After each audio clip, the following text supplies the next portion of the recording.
Hello students, welcome to the next session of ITC and CN. We are going to discuss here the topic that is nothing but how to calculate the code efficiency based on the Shannon-Fano coding technique. So this technique in short is also called as SFC technique. So let's proceed how to calculate the efficiency.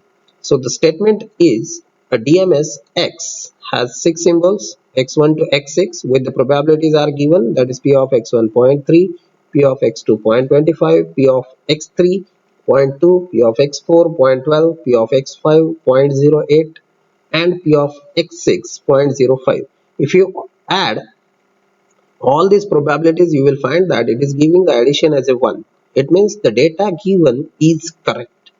So let's proceed how to construct a Shannon-Fano code for capital X. That is what the source given, which is generating total 6 messages with the 6 probabilities.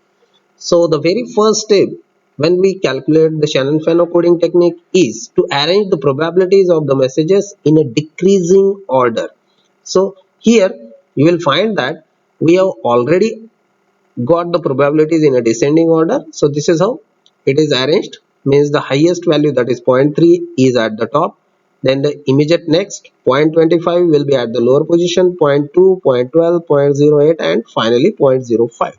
So this is how the table is prepared, that is message, then the probabilities arranged in a descending order. Now once you got the probabilities in a descending order, here comes the role that you need to here fragment or make the two sections which will be probably equiprobable. It may not be the case that for each problem you may not have the equal probability distribution for each, you can say the subset, to assign the 0 or 1. So here for the step number 1, for this particular step, you will find that if we combine 0.3 and 0.25, the addition of these two probabilities will come 0.55, and if I add the rest of the probabilities like this, then I will get to know that it is 0.45. So it indicates that if I want to assign 0, I can form these two subsets. So 0.3 and 0.25, this will give me the first subset, that is the addition of probabilities will be 0.55. Similarly, the rest of the probabilities, if I add, it will be obviously 0.45. So here what exactly the thing is done, it is nothing but to assign the 0 for this subset. We are going to assign 0 0. For the rest of the subset, it will be nothing but 1 1 1. So for each message it will be 1 1 1. Let's concentrate only on the step number 1. So this is what it is mentioned, 1 and 2. So subset 1 and subset 2 is formed. Now if you concentrate on the next step, what exactly we are going to do after this, again we need to fragment these two probabilities, because still it is not with the single probability to fragment. Okay, so here in the next step, if you just concentrate on the step number 2, you will find that 0.3 and 0.25, the addition of these two is nothing but 0.55. So if you divide it 0.55 by 2, it means you are expecting the values 0.275 on each side, but here the probabilities which are given to us, that is 0.3. So I will assign 0 to this first set and 1 to the second set. So this is how first set and second set is completed over here. Further analysis or further fragmentation for this individual set will not be done. That is why the code which you can just concentrate over here, let me just take you to the code. This is what 0 0, so the same 0 0 is mentioned here. Similarly 0 1, this 0 1 is mentioned as a code. Okay, so this is how the code for x1 x2 is defined. Let's proceed for step 2 in the remaining section.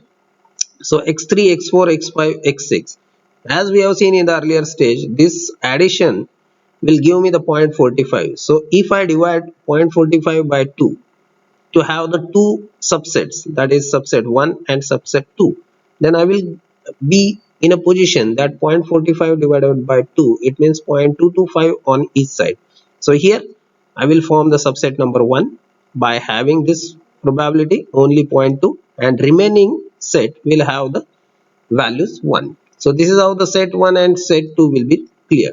Now when you have a set with only one value, either 0 or 1, it means the coding of that particular section is done. So this is where 1 0, after combining these bits, just write it in a manner left to right, then you will found that it is nothing but 1 0, which is nothing but the code for x3.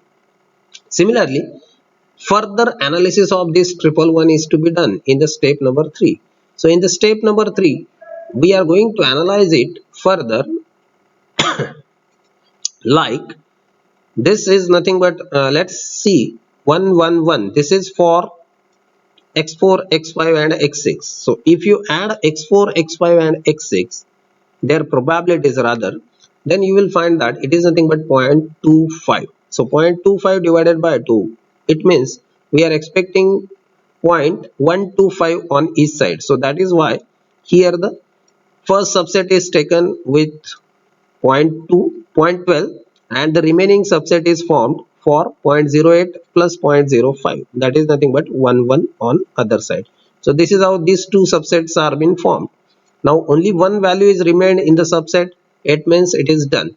So here the code for this will be 1, then this 1 and this 0. So 110 will be nothing but the code word for x4 message. After this, still the analysis for x5 and x6 is to be done, because here if you concentrate on the x subset 2, still its analysis is yet to be completed. So this 1 1, obviously it is nothing but 0.08 and 0.05. If you add it, it is 0.13. So 0.13 divided by 2 means you expect 0.65 on each side. So when you have only two probabilities, directly you can assign the 0 and 1 in a manner which is specified in the steps for the Shannon-Fano coding technique. So here 0.08 will have the value, or we are assigning the bit 0 for first subset, second subset will have the 1. This is how this will get 0 and 1. After this, the further defragmentation or the further partitioning will not be possible, since it got only one value as a 0 or 1. So we can stop at this particular step itself. So this is how at step 4 we do have the analysis of all the messages with their codes. So let's check the code for this.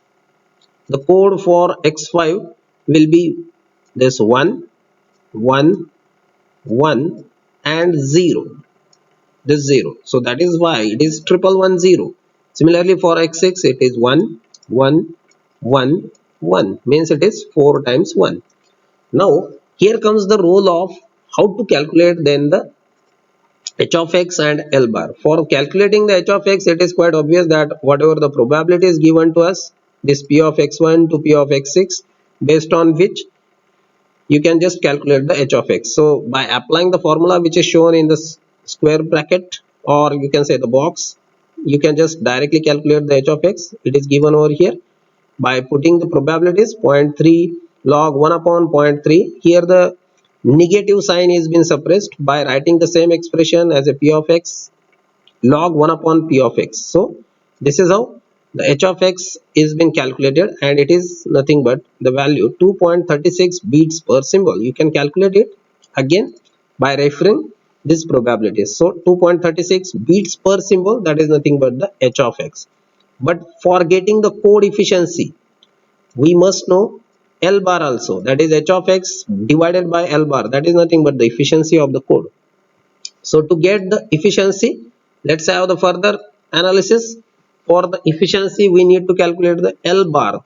Here it is shown as a capital L, you can write it L bar also. So for getting the L bar, just concentrate over here. The expression is nothing but this one, summation I is equal to 1 to total number of messages. Here it is 6, so I equal to 1 to 6 will be the change in the formula. P of x I into ni. Ni represents number of bits used to represent the particular message. So it means that if I want to find out, let's say I am creating one column over here. Okay, let me write here Ni. So if it is x1, number of bits for forming the code word is 00, means it is 2.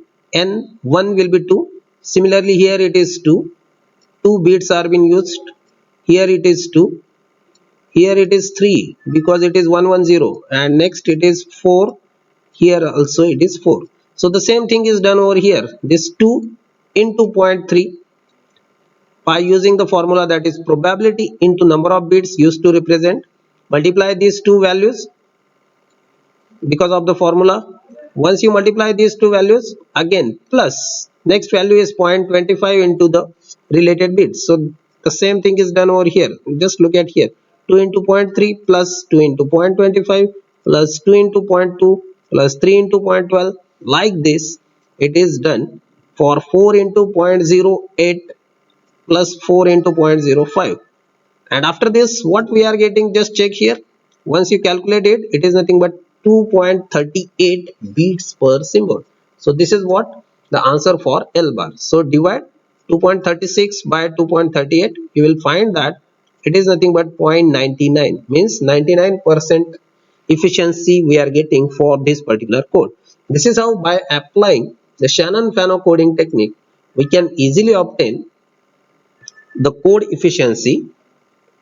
So from this example you can try out for the other examples also by the reference of this particular example. So thank you everyone, thank you very much.